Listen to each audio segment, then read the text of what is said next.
Muy buenos días. Hoy en este precioso domingo iniciamos la serie Parábolas de Jesús.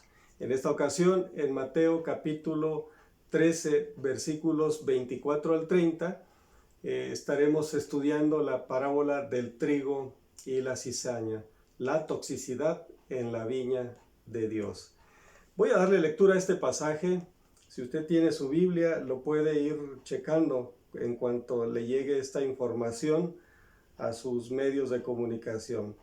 Les refirió Jesús otra parábola diciendo: el reino de los cielos es semejante a un hombre que sembró buena semilla en su campo. Pero mientras dormían los hombres, vino su enemigo y sembró entre el trigo y se fue. Y cuando salió la hierba y dio fruto, entonces apareció también la cizaña. Vinieron entonces los siervos del padre de familia y le dijeron: Señor, ¿no sembraste buena semilla en tu campo? ¿De dónde, pues, tienes cizaña? Y él les dijo: un enemigo ha hecho esto. Y los siervos le dijeron: ¿quieres que vayamos y la arranquemos? Él les dijo: no, no sea que al arrancar la cizaña arranquéis también con ella el trigo. Dejad crecer juntos lo uno con lo otro hasta la siega.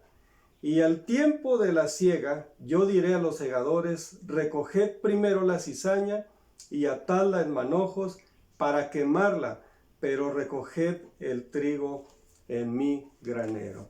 Palabra de nuestro Señor. La manera en cómo Jesús comenzó a enseñar en la nueva dispensación de la iglesia, en su comienzo fue una especie de ruptura de paradigma para los antiguos maestros de la ley.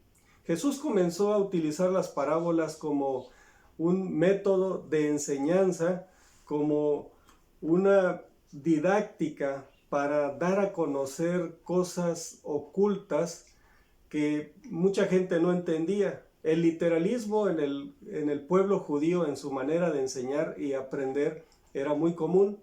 Cuando Jesús llega a traer este tipo de enseñanzas y los inserta en la iglesia, los mismos discípulos se desconciertan porque mucho de este significado, mucho de esto que él mencionaba a través de estas enseñanzas no lo entendían. Hay la necesidad entonces de parte de Jesús de aclarar ¿qué es el objetivo de la enseñanza? ¿Cuál es el propósito de las parábolas? Por lo cual él les está explicando prácticamente. Y una de las primeras que ellos requieren o le requieren a Jesús que les explique, precisamente tiene que ver con esto de esta parábola en la que está implementando una didáctica agrícola. Algo muy común en el pueblo del Señor. Dos elementos que se encuentran ahí, pues uno de ellos es el trigo y la otra es la cizaña. Yo sé que la mayoría de la sociedad emplea esta parábola con fines de enseñar la manera en cómo la intromisión de lo malo a través de las malas lenguas, a través de los chismes, cuando se dice está sembrando cizaña, está haciendo una parábola de la parábola de Jesús, está haciendo una especie de didáctica ilustrativa de algo que ya es una didáctica ilustrativa de parte del Señor. Pero esta didáctica de parte del Señor tiene su significado. Realmente una de las reglas de interpretación de la Biblia es que la Biblia misma se interpreta y es la que nos ofrece a nosotros la correcta explicación de las palabras que aquí están escritas. En este caso son palabras de Jesús, en este caso es una enseñanza para aquellos discípulos que recién estaban agrupados y que estaban comenzando a recibir una enseñanza diferente. Hoy, en este día, la iglesia del Señor requiere una enseñanza fresca, pero proveniente totalmente de la palabra del Señor. El trigo, todo el mundo lo conocemos, es parte de la alimentación que tenemos diaria nosotros como seres humanos. Es, por cierto, demasiado rico y es de mucha bendición para nosotros como seres humanos en nuestra alimentación. La cizaña es desconocida por la mayoría de las personas, solamente se conoce la parte ilustrativa de esta planta. Sin embargo, déjeme decirle que son dos plantas muy parecidas. En el momento en el que las semillas se siembran, no hay una distinción. En el momento en el que hay una germinación, tampoco se puede distinguir. ¿Cuándo es cuando se distingue el trigo de la cizaña o la cizaña del trigo? Cuando estas plantas ya alcanzaron la madurez suficiente y comienza a haber una formación diferente en la cizaña a la que tiene el trigo. Aunque déjeme decirle que prácticamente esta planta crece dentro o sus raíces abrazan a la raíz del trigo como aferrándose a no ser quitadas de ahí porque es la única oportunidad que tienen para producir. ¿Y qué produce? Produce una especie de semilla muy similar a la del trigo, pero con un color diferente, con un sabor diferente y con un efecto diferente. Esto quiere decir entonces que aunque son muy parecidas, crecen juntas, al final el propósito es diferente. Al final la manera en la que pueden llegar a servir es muy diferente. De hecho, déjeme decirle que la cizaña no tiene ninguna función vital, ninguna función buena, ninguna función digestiva, por lo cual debe ser arrancada en cuanto se identifique que es cizaña. Y si no es arrancada, debe ser separada. ¿Por qué? Porque las semillas de esta planta llegan a tener un sabor amargo que si una semilla cae donde hay 100 semillas de trigo, prácticamente esa semilla amargará a las otras 100 semillas de trigo. Si una semilla de estas llega a ser ingerida, tiene leves síntomas de toxicidad. Quiere decir que se puede intoxicar, tiene un poco de veneno esta semilla. Son muy parecidas, cizaña y trigo, los efectos son diferentes, adversos, norte y sur, prácticamente por mencionar un ejemplo. La parábola de el trigo y la cizaña, narrada por nuestro Señor Jesucristo, tiene varios propósitos que encontraremos aquí. Uno de ellos es que el Señor nos está ilustrando los acontecimientos que han venido dándose desde el inicio del mundo, desde los primeros humanos que fueron puestos aquí en la tierra. El Señor Jesús nos dice prácticamente lo que significa cada elemento que aparece aquí en escena, que compone un drama terrible, tremendo, de una espera que es más o menos 4 meses y medio lo que se tiene que esperar para la cosecha del trigo. Con esta ilustración el Señor nos enseña prácticamente en una especie de novela dramática lo que acontece en el mundo desde sus comienzos. Y los elementos que aparecen aquí pues son los siguientes. El primero es el que ciega la buena simiente, el sembrador. Es el Hijo del Hombre. Él da una explicación práctica para no perdernos en dar una interpretación incorrecta. El Señor Jesús da una explicación práctica de quién es el sembrador. Y aunque tiene una obviedad para nosotros espiritual, Él lo explica. Dice que el que siembra o el sembrador es el Hijo del Hombre. ¿Y quién es el Hijo del Hombre? Bueno, es una referencia que tiene de sí mismo el Señor para mostrarse a sus discípulos, para ser conocido como Él mismo, el Mesías, el Hijo de Dios, el Hijo del Hombre. El segundo elemento es el campo, y el Señor muestra que el campo es el mundo. Es este lugar donde ha sido puesto el ser humano, donde ha sido establecida esta naturaleza. Es una tierra fértil para Dios. Esta pertenece totalmente a Él. Para que no creamos ninguna confusión, la tierra pertenece a Dios. La buena semilla o la buena simiente son los hijos del reino. Son aquellos que han sido dados a Cristo, que Cristo ha redimido para Dios. Son los hijos de Dios. Las malas hierbas son los hijos del malo. En este caso, la semilla de trigo son los hijos de Dios. La semilla de la cizaña son los hijos del malo. Quiere decir que Satanás, es al que se refiere, tiene hijos espirituales también. Como Dios tiene hijos espirituales, Satanás también tiene hijos espirituales. Y el enemigo, pues, es el demonio, es Satanás.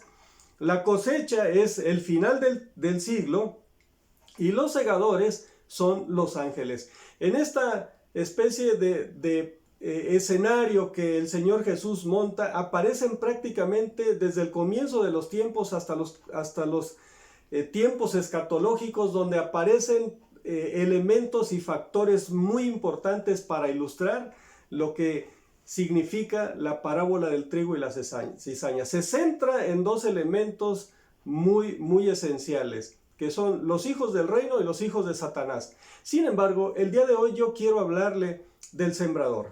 No podemos pasar por alto lo que es el objeto más importante dentro de la enseñanza bíblica, nuestro Señor Jesucristo. Nosotros pasamos a ser, en un sentido, secundarios en cuanto a prioridad. Nuestro Señor Jesucristo es el sembrador con toda humildad, con toda sabiduría. Él mismo está mostrándoles a sus discípulos quién es Él y a qué es a lo que ha venido.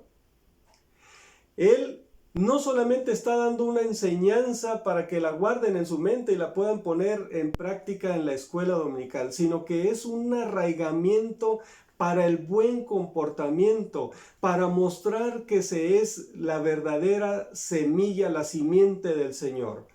La parábola del trigo y la cizaña como objetivo tiene destacar quién es el sembrador, quién es el dueño de la tierra, quiénes somos nosotros, cuál es la identidad que tiene usted en este mundo y cuál es el propósito práctico para su vida, pero también qué es lo que a usted le espera al final de los tiempos en esta completa redención.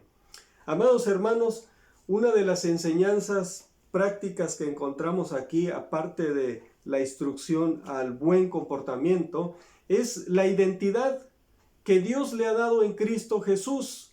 Si usted es la buena semilla, entonces usted fructificará de esta buena semilla. Pero ojo, la parábola tiene como punto de advertencia que es muy probable que junto a usted sea plantada la mala semilla. Una de las cosas que tenemos que ver aquí es que sin someter a juicio a las personas, tenemos que identificar primero quiénes somos nosotros. Segundo, tenemos que identificar quiénes son los que nos rodean prácticamente. Y la enseñanza maravillosa dentro de esta identidad que podemos llegar a tener, la identidad correcta, no puede usted emitir un juicio porque usted no es dueño de nada, ni siquiera de su vida. Dios es el único que puede emitir juicio. Entonces, ¿cuál es la enseñanza aquí de identificar la buena semilla o el trigo y la cizaña? Bueno, prácticamente una de las enseñanzas que encontramos aquí es que nos muestra la realidad. Primero, Dios existe, Dios es nuestro Señor, pero también está Satanás, el enemigo, el que llega y siembra de noche. Estos son elementos que nosotros no podemos hacer a un lado. Primero, hay una negación generalizada en el mundo, incluso en muchos religiosos, acerca de la no existencia de Satanás. Creo que es demasiada insistencia de parte de nuestro Señor Jesucristo de que nosotros tenemos un enemigo que viene y siembra lo que a él le conviene, la mala semilla, lo que se conoce como la cizaña, que prácticamente llega y se apodera mientras, dice la palabra del Señor aquí, que era mientras ellos estaban dormidos, es que viene el enemigo y siembra. Yo no quiero pensar que la parte ilustrativa es que todos aquellos se durmieron, entonces este vino con su arado, con su sembradora y empezó a sembrar. Yo creo que tiene muchas maneras de hacerlo.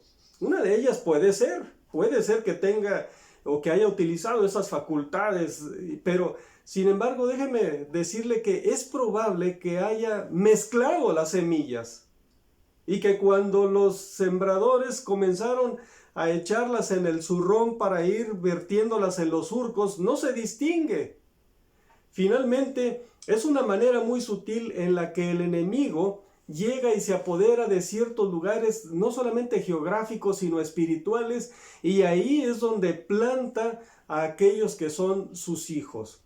Tenemos que tener mucho cuidado, y vuelvo a mencionar, cuidado también de no hacer juicio. Sin embargo, es necesario que nosotros estemos al tanto de que existe el enemigo, que existen los hijos del enemigo y cuál es el daño o cuál es la toxicidad que puede llegar a haber en la vida del Hijo de Dios. ¿Cuál es la problemática que envuelve aquí? Pero una de las cosas, aparte de la realidad que nos enseña esta parábola, es que Dios nos pide que seamos pacientes. Los siervos del Señor dijeron: Señor, echaste buena semilla, pero estamos viendo que está creciendo hierba mala aquí. ¿Quieres que vayamos y la arranquemos? El Señor les está diciendo en unas palabras muy diplomáticas: esto no les corresponde a ustedes. Es más, les voy a explicar por qué debe quedarse allí. Esa parte nos ve a nosotros hoy en este día, nos pone a nosotros en la perspectiva de ser pacientes. A veces que podemos estar sufriendo por alguna mala situación, precisamente por la inserción de lo que es la mala semilla, la mala hierba, y puede tener consecuencias para nosotros. Lo único que el Señor nos está diciendo es que nos protejamos, que no se mezcle nuestra buena semilla con la mala semilla. Esto tiene una didáctica maravillosa. No la va a aceptar el humanismo, porque para el humanismo todos prácticamente tenemos los mismos derechos, todos prácticamente merecemos exactamente lo mismo, pero déjeme decirle que no depende de nosotros, depende del buen deseo que hay en el corazón para aprovechar todo recurso material y espiritual, porque es el Señor el que nos provee todo, pero no todo mundo aprovechará. Entonces no está en nosotros. ¿Quiénes debemos aprovechar cada cosa, cada instante, cada maravilla que el Señor nos da? Los hijos de Dios, porque estamos despiertos. Tenemos que tener cuidado de no quedarnos dormidos. El Señor les hace referencia en varias ocasiones: velen y no se duerman. Tenemos que estar expectantes. Aquel que ha entregado su vida a Cristo tiene que estar despierto. Aquel que ha sido rescatado por el Señor tiene que tomar su lugar de guardia y no dormirse, porque puede que el enemigo le siembre la cizaña mientras está dormido. La cizaña la podemos ver en nuestra situación y posición en el mundo. Nosotros somos la buena semilla, fuimos plantados, fuimos sembrados a plena luz del día por el sembrador, nuestro Señor Jesucristo. No hay nada que ocultar en nuestra vida. Mientras que la mala semilla se siembra de noche, en lo oculto. Cuando alguien quiere sembrar prácticamente algo que no es cierto, algo que se requiere que se crea, pero que tiene efectos adversos en la vida de las personas, lo va a hacer en lo oculto. Esto se ilustra con la oscuridad prácticamente, y es la manera en cómo el enemigo emplea estas tácticas, estas formas, para poder llevar a cabo sus malos objetivos. Como hijos de Dios debemos permanecer despiertos, de cuidar lo que es nuestra viña, de cuidar aquello que el Señor nos ha dado, de cuidar nuestra buena semilla. La otra área donde podemos ver que puede suceder esto de que se siembre de la mala semilla es la iglesia. Una es el mundo, otra es la iglesia. Y en la iglesia definitivamente también hay distintivos. Por sus frutos los conoceréis, dice el Señor Jesús. Pero entonces, ¿podemos nosotros arrancar esos malos frutos? No, porque nosotros no somos los sembradores, no somos los cosechadores prácticamente. Nos corresponde a nosotros dar el cuidado, porque nosotros obedecemos al Señor, al dueño de la viña. Tenemos que ser pacientes. Esta es la segunda enseñanza que encontramos aquí, el ejercicio de la paciencia en la vida del cristiano. Tenemos también que cuidar nuestra familia. La familia también puede llegar a ser objeto de descuido y que el malo venga y siembre su mala semilla. Tenemos que cuidar nuestra propia vida, amados hermanos, donde también la vida puede convertirse en un terreno fértil, donde también el enemigo puede poner sus ojos para ir y sembrar en tus propios pensamientos mientras te adormeces, mientras divagas. Tenemos que estar alimentándonos de la palabra del Señor. Tenemos que estar buscando en oración a nuestro Dios. Esa es la manera correcta y es la manera más eficaz de mantener una relación estrecha con nuestro sembrador, con nuestro segador, con aquel que nos ha puesto en el reino de los cielos. Amados hermanos, se rompen paradigmas cuando nosotros hacemos una separación y no es el Señor, el dueño, el que hace la separación. Precisamente muchos se desaniman de ir y evangelizar porque dicen, esas personas son malas, esas son la mala semilla. Déjeme decirle que no sabemos quién es la mala semilla. ¿Cuándo sabemos? Cuando dan a conocer los frutos que hay en su corazón. ¿Debemos arrancarlas? Definitivamente no. Nosotros no estamos facultados para eso. Nosotros estamos ciertamente facultados para soportar con paciencia el tiempo venidero en el que los segadores nos llevarán al granero de nuestro Señor Jesucristo. Esta enseñanza maravillosa, amados hermanos, nos muestra, número uno, tenemos un sembrador. No se le olvide la conexión en esta maravillosa vida que depende totalmente del sustentador, nuestro Dios, el sembrador, nuestro Señor Jesucristo, está a cargo de su vida y de mi vida. Si usted es la buena semilla, no se contamine. Lo único que tiene que hacer es no contaminarse, es separarse a tiempo de la mala semilla. Pero si usted identifica una mala semilla, manténgase al margen. No trate de cortarla, no trate de echarla, porque nuestro Señor definitivamente es el juez, es el sembrador. Nosotros no estamos facultados para eso. Sin embargo, estamos facultados por parte de nuestro Señor Jesucristo en el Espíritu Santo para el ejercicio de la paciencia, para vivir una realidad cosmológica aquí, donde debemos saber cuál es nuestra identidad, nuestro propósito, y aparte vivir conformes con paciencia con la provisión espiritual, material, conformándonos con lo que el Señor nos da, no permitiendo que Satanás venga y haga mella en nuestra mente, en nuestro corazón, en nuestra iglesia, en nuestra familia, en nuestra comunidad, porque nosotros estamos de la mano de nuestro Señor Jesucristo, tomados, alimentados totalmente en nuestra alma, en nuestro corazón. Este mensaje es para los hijos de Dios. Si usted es un hijo de Dios, siéntase gozoso de estar en paciencia esperando la redención de nuestro Dios. Pero viva este tiempo con gozo, con amor, con alegría. Siéntase en la viña del Señor. Vamos a orar en este momento dándole gracias a nuestro Dios por tan maravilloso día, por tan maravillosa provisión, por tan maravillosa palabra que llega directamente a nuestro corazón y nos cultiva hasta dar buen fruto, porque usted y yo somos buena semilla. Vamos a orar. Padre, muchas gracias, Señor, por darnos tremenda oportunidad. Hoy aprovechamos este buen tiempo que tú nos has dado y te rogamos, Padre, que no solamente nos des el conocimiento necesario para identificar la mala semilla, la mala hierba, sino para que nos mantengamos al margen y siempre con valentía predicando tu palabra y siempre con valentía haciendo el bien a pesar de toda adversidad. Señor, muchas gracias. Gracias por ser tan bueno. Gracias por tus bondades. Gracias por este día. Bendice a tu iglesia en el glorioso nombre de nuestro bendito Señor y Salvador Jesucristo. Amén y amén. El Señor les bendiga, amados hermanos.